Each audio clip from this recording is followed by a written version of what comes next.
let's get into the end with WrestleMania. You can touch on WrestleMania. Get onto your give your. I want to have you give a couple of your top matches. Give like 2 or 3 top matches and who you think are going to win those matches. Like to try and keep it kind of condensed. We have gone Well, an first hour there's and a couple 25 minutes. there's a couple things I wanna. So first of all, if you are a wrestling fan, this is your nirvana this week, and I mean from Monday all the way till Sunday night. This is wrestling nirvana. Let me just give you the quick. I was over here. I was in the corner doing like a little thumbnail posts. Well, while you were talking. So all the people saw me, and then you were talking about WrestleMania, and I'm over there doing this. So let me give you. Okay, so the first things first. Let me give you the lineup for this coming week. Tonight, Monday Night Raw, last Raw before WrestleMania. Tomorrow night. I am so excited for that. I'm so excited for this whole week. I just got goosebumps. 2 Hall of Fame inductions tomorrow. The 2020 because the 2020 was taken away from us because of COVID, and then 2021. So they are doing 2 Hall of Fame inductions tomorrow, 2020 and 2021. Let me tell you something, brother. And he will be part of the 2020 because the NWO is getting inducted. So he will be Hulk Hogan, the immortal Hulk Hogan will be a 2-time Hall of Famer. On Wednesday and Thursday, NXT TakeOver Night 1 and NXT TakeOver Night 2 on Thursday. Friday, the going home edition of SmackDown. And then Saturday, first night of WrestleMania. Sunday, second night of WrestleMania. Much like last year, WrestleMania is a two-parter again this year. Now, what's a little bit more exciting about this year's WrestleMania is that there will actually be some fans in the stands. Raymond James Stadium. It was supposed to take place in Tampa last year, and WWE, to be fair, didn't want to take away, some kind of potential, revenue or whatever, but they wanted to make sure that Tampa got something out of it. So for this year, WrestleMania again, 2 nights, Saturday and Sunday, and it will be partial capacity. I think maybe 30,000 per night, something like that. So you're not going to fill Raymond James Stadium, but at least you're going to have some audience reaction. Now, as far as matches, okay, so let me just give you the match breakdown, okay? So for night 1, pretty sure the main event, at least I hope it's the main event, is the SmackDown Women's Championship between Bianca Belair and Sasha Banks. I'm really excited for this match. Boss versus the EST. I know I want Bianca Belair to win. I actually have a feeling Sasha's going to retain. She's been a really, really good heel champion since she beat Bayley a few months ago. I don't think they want to bring her reign to an end quite yet. So I want Bianca to win, but I think Sasha's going to retain. Then the WWE Championship match that night, Drew McIntyre against Bobby Lashley. I am having a really hard time with this. I think because Drew McIntyre, even though Bobby Lashley just won the WWE Championship, which was, by the way, a very long time coming. The guy really deserved it. He's been in the business for a long time. I was really happy to see him win, and he beat your lookalike, The Miz, to win the title. I actually have a feeling. So for some bizarre reason, if you're a wrestling fan, the WWE decided to break up the Hurt Business, which didn't make any sense to me. And Lashley, attacked Shelton Benjamin and Cedric Alexander, and I don't really understand why they broke that up, because that was a really good thing with MVP being the head of it. And so what I actually think was going to happen, Drew McIntyre did not get to have his big WrestleMania moment last year. Yes, he beat Brock Lesnar, but he did it in an empty arena in front of nobody. And I think they want to give Drew the moment this year, at least in front of some fans. So I actually think Drew might win back the title from Bobby Lashley and maybe get a little bit of help from a very pissed off members of the Hurt Business who might decide to interfere in the match. So my prediction for that one is that Drew McIntyre will get back the title, even though I don't want him to, because I want Bobby Lashley to retain the title. So listen, Latino rapper Bad Bunny is actually taking on The Miz in a match. I don't really have a prediction, nor do I care about that match. The Tag Team Championship, AJ Styles and Omos versus The New Day. Steel Cage match, Braun Strowman against Shane McMahon. I'm sure Braun will win. This match I'm actually very excited about, and it's probably considered to be on the undercard, but it's Cesaro versus Seth Rollins. If you're a wrestling fan, a pure wrestling fan, that is a fucking phenomenal match. Cesaro should get the shine, though. He should get the win. I think Seth needs to put him over because it's time for Cesaro to take that next big step towards being a champion. And for him to do that, he's got to beat Seth Rollins. Now, night 2, this is the fun stuff. So we'll just kind of go from top up. United States Championship, Matt Riddle against Sheamus. I actually think Riddle will hold on to the title and beat Sheamus. I don't think Sheamus will win the title. Kevin Owens and Sami Zayn. By the way, Sami Zayn has just been the ultimate social media darling this past week with all the gifs coming out of him dancing last week and then people putting backdrop music to it. My early Clubhouse leader is the backdrop of Sami Zayn dancing to Rocksteady. It's so hilarious. You have to just go on Twitter and do a search for Sami Zayn and then just look at all the videos. And Sami does this wild dance when Logan Paul was coming down to the ring. Yes, Logan Paul has gotten himself involved in wrestling for some reason that just didn't need to happen. But anyways, Sami's doing this whole conspiracy theory documentary thing right now. And it's a pretty interesting, it's a fun storyline. And he got Logan Paul involved. And so he introduces Logan Paul last week, and as Logan Paul is coming to the ring, Sami just starts breaking out into these really weird dance moves, and the internet just went buck wild with it and started putting in all these a lot of 80s and 90s video like songs into the background of him dancing, and it's platinum. It's pure fucking internet social media platinum. And my favorite one is my favorite early leader in the Clubhouse is Rocksteady behind him dancing. It's just phenomenal. Anyways, I think Kevin Owens probably beats Sami Zayn. The Intercontinental Championship, Big E against Apollo Crews. I think Apollo might actually win. I think they've been building up Apollo's character as a villain now, and I think he's doing a good job in the heel role, and I think it would be good to put him over from Big E. Besides, Big E has gotten the best of him quite a bit. A match that I'm looking forward to, The Fiend versus Randy Orton. The Fiend, who was recently burned alive, is now came back, and he's haunting Randy Orton again with Alexa Bliss, who just couldn't possibly be any hotter.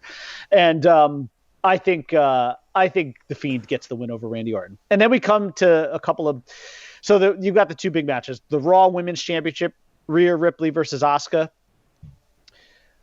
This match is interesting. I think Becky Lynch will make her comeback. I think she will interfere in this match. The Man, I think, will finally come back. The Man was in one of my favorite shows, Billions. Oh, really? Oh, yeah. She made an appearance in Billions. Really? How was she? Was she good? Yeah. It was good. She came in as a wrestling character, but okay. But it was the way that she came in and what happened. She's awesome. Was tremendous. I'll have to watch it. I'll have to look that clip up on YouTube. Yeah. Because I don't watch Billions, but I should. You would think I would. Such a good show. You would think I would, right? That show is amazing. But I don't. I can't wait for it to come back. It's supposed to come back, I think, later this year. But I cannot wait. But I think the Man is going to interfere. I think she's going to actually.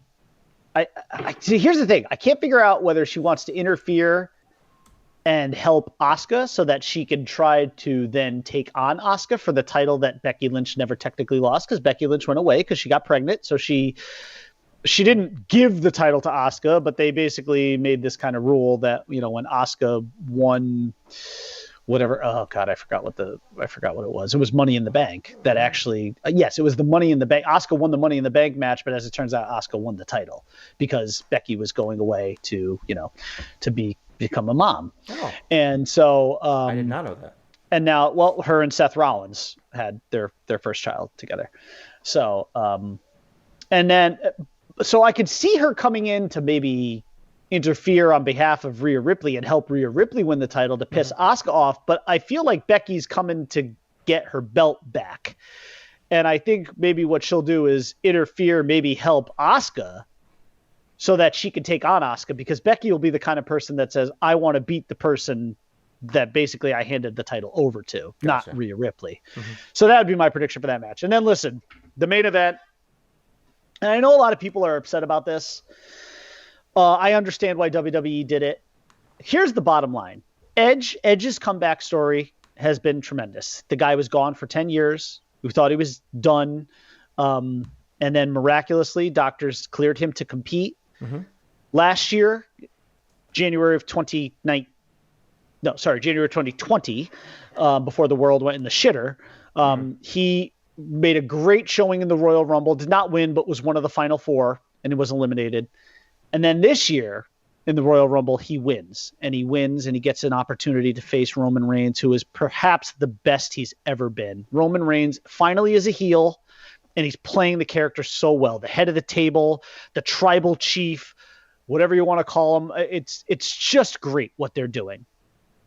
And then Daniel Bryan somehow got himself inserted into this match. And I know it's pissing a lot of people off, but I will tell you, from just a pure like wrestling fundamental aspect, to have Daniel Bryan involved with these two guys is pretty cool. Although I would have preferred to have seen Edge and Roman Reigns go one-on-one. But I believe that having Daniel Bryan in there is almost kind of like the giveaway that makes you think Edge is going to win. And listen, as far as I'm concerned, if this comeback story ends without an Edge, is one of my probably 3 favorite wrestlers all time. Like, he's probably number 3 behind Hogan and Undertaker. Behind Hogan and Undertaker, Edge would probably be my 3rd favorite wrestler of all time. And as you know, having known me for a long time and having done these shows, and when we talk about athletes, I love and I always root for the old guy. Right. I'm not, even when I was young, I always rooted for the old guy. I don't know why. I've always had like that compassion for like the older athlete, or even like even in non-athlete movies. Like, my favorite movie of the Christopher Nolan Batman trilogy is The Dark Knight Rises, because I love the challenge of old man Batman having to overcome every odd. And most of what's going against him is his age and his injury history. And like, I just love the battle of the old guy having to overcome an extremely young Bane, and a terrible script and say whatever terrible you want. Fight scenes and say whatever you want. I love it. I love that movie. I love rooting for the old guy. Ever since I was a kid, I've always wanted the old guy to win. And I will tell you right now. Are you giving away your Mount Rushmore? Of what? Of baseball characters? Well, I guess in a way, yeah, you're right. Now that you mention it, but yes, actually, if you think about it, yeah, 100%. Ever since I was a kid, I've always wanted the older guy to win. It's not that I hate the young guy, but I like the story. It's not even that. It's just that I like the story of the old guy overcoming obstacles better. It's more intriguing, than the young super athlete or super, whatever, being able to win. It's that's like rooting for it's the underdog story, essentially, right? So I will tell you this, because wrestling is ultimate fantasy world. If this ends in any other way than Edge not walking, I don't care how the fuck Edge does it. I don't care if he has to cut somebody. I mean, like, he better walk out of there with that championship. Because if that story of his comeback ends any other way than him walking out of WrestleMania with the championship and fireworks going off in the background, then Vince McMahon, you have horribly failed. Horribly failed. Because that is the only outcome that is acceptable. I know that you've built Roman Reigns as this really awesome heel, and him being champion is great because it fits in with that whole tribal chief, head of the table, big dog thing. It all works really well.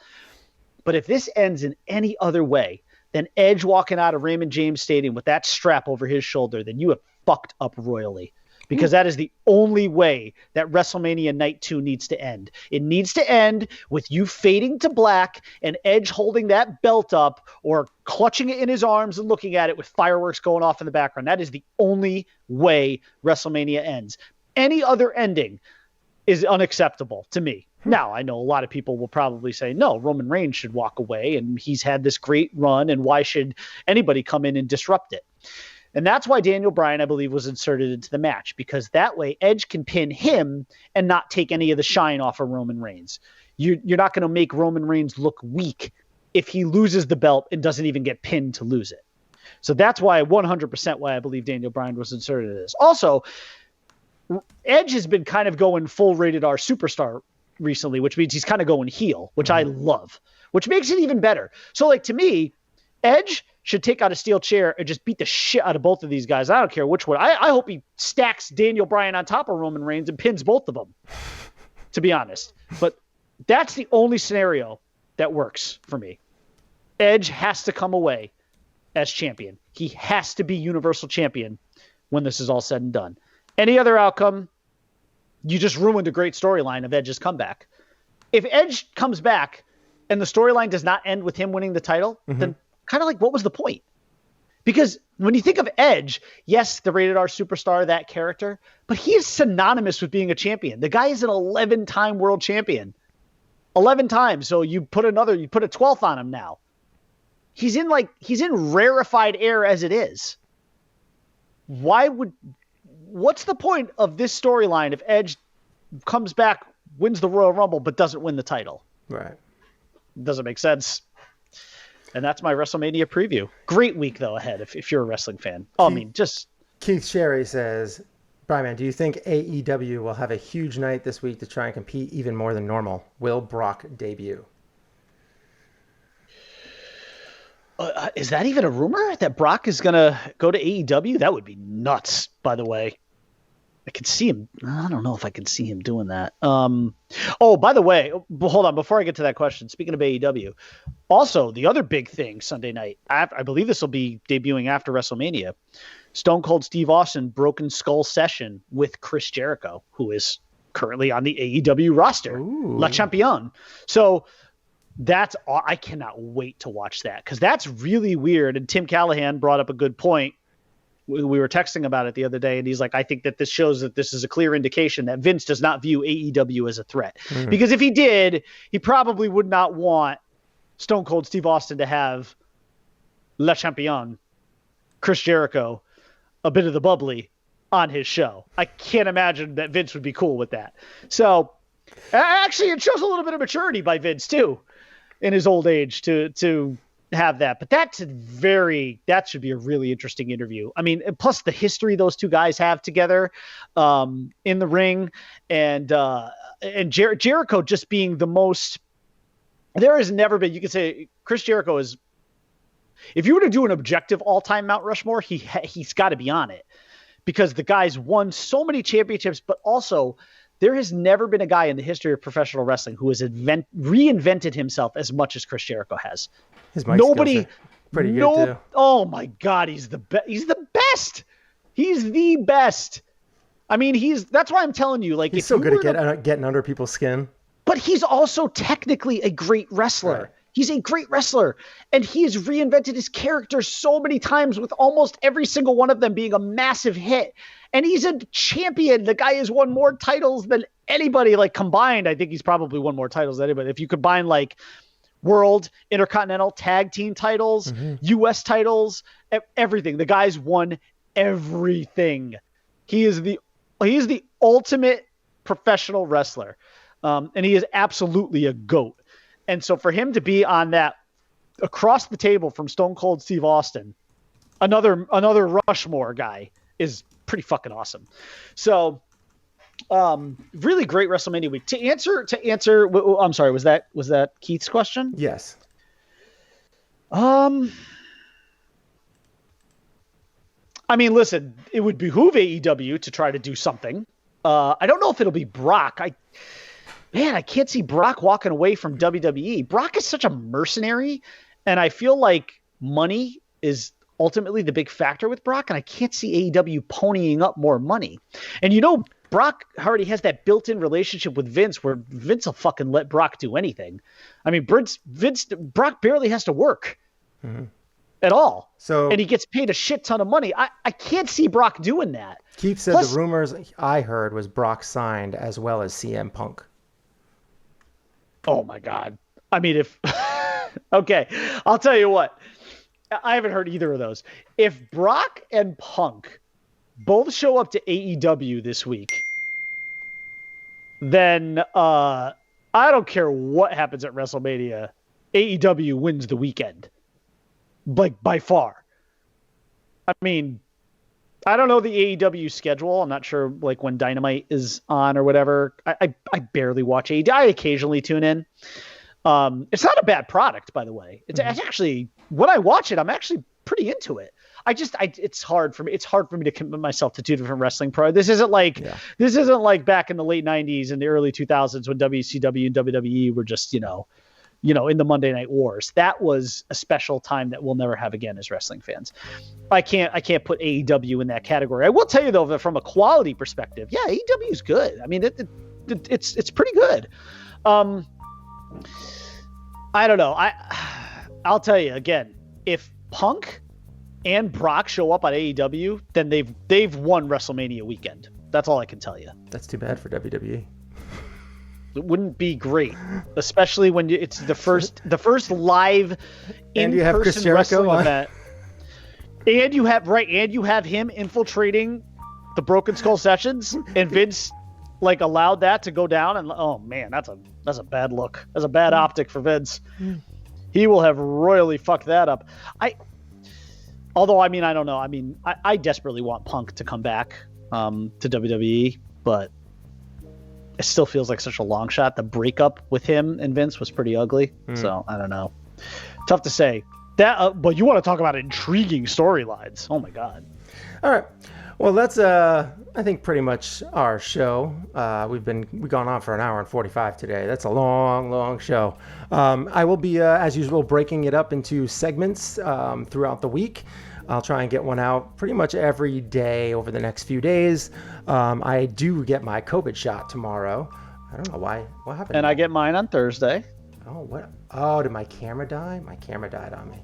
And now I got to go back to my other camera. Boop. All right. That's not anywhere near as good. Do you remember that? Boop. Yeah. So I Ron Burgundy stuff. Yeah, my camera died because we went an hour and 45. It only lasts about an hour and a half, and my camera died on us.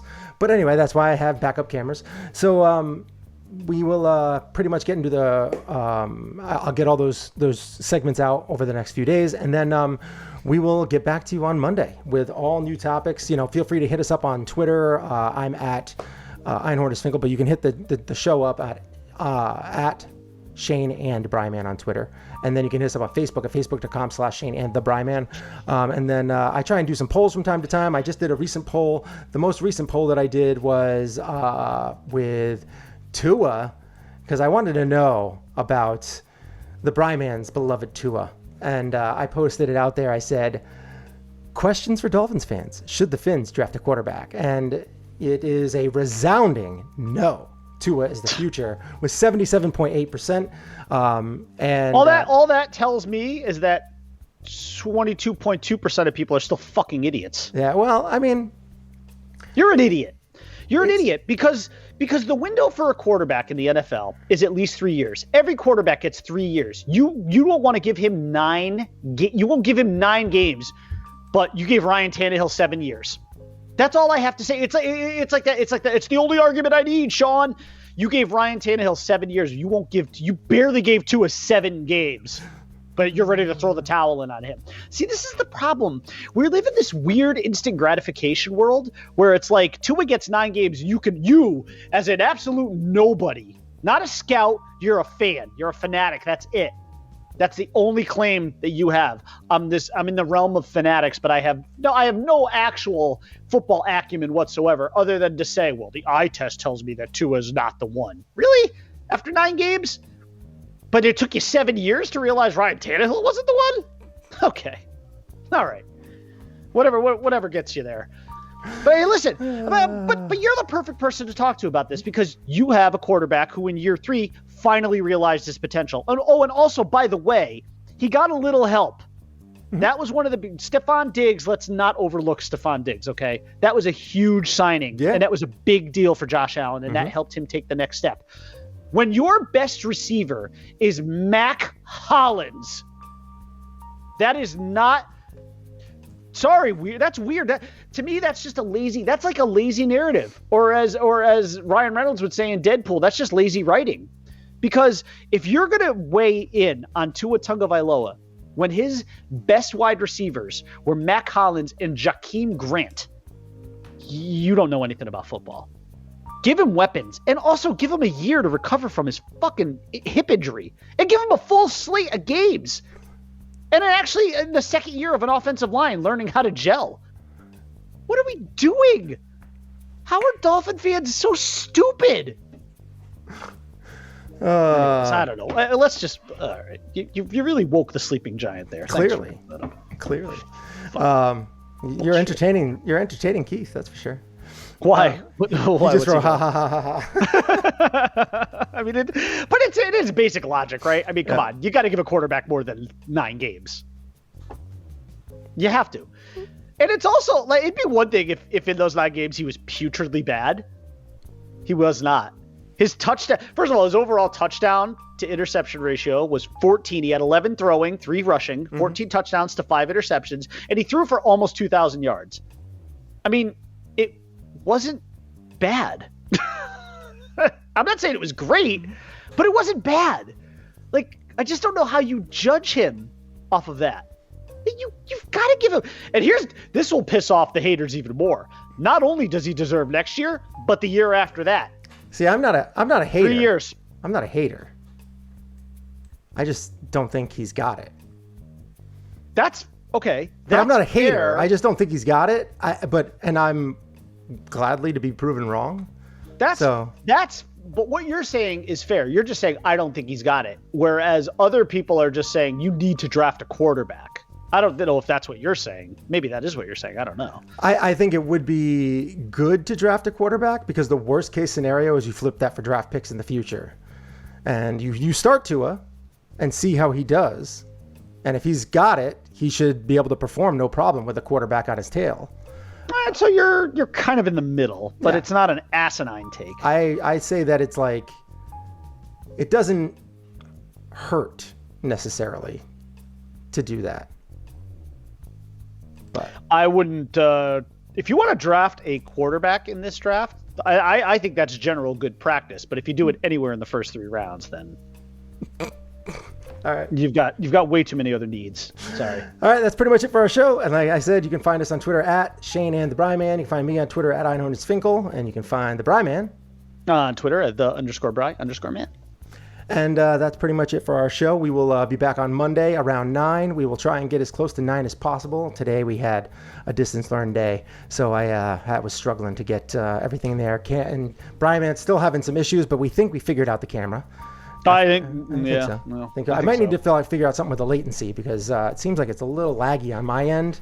But we'll see. Hey, the real star of the show. She wanted to say bye too, so we will see you on Monday. And we'll be talking sports and sorts. And we've come to the end of our program. And in the words of the great Tony Stark, part of the journey is the end. But we'll be back next. Boy, Monday will be an action-packed show, man. WrestleMania recap. We'll have another week of Yankees baseball under our belt. Who won the Masters? We got a lot of shit to cover next Monday. Mm-hmm. Good thing you're in my headphones and not. Yeah, because she would have been like, oh wow, I can say anything. Cock, what's shit, that? balls, fuck, whatever. Earbuffs. You can almost hear? Almost? Almost.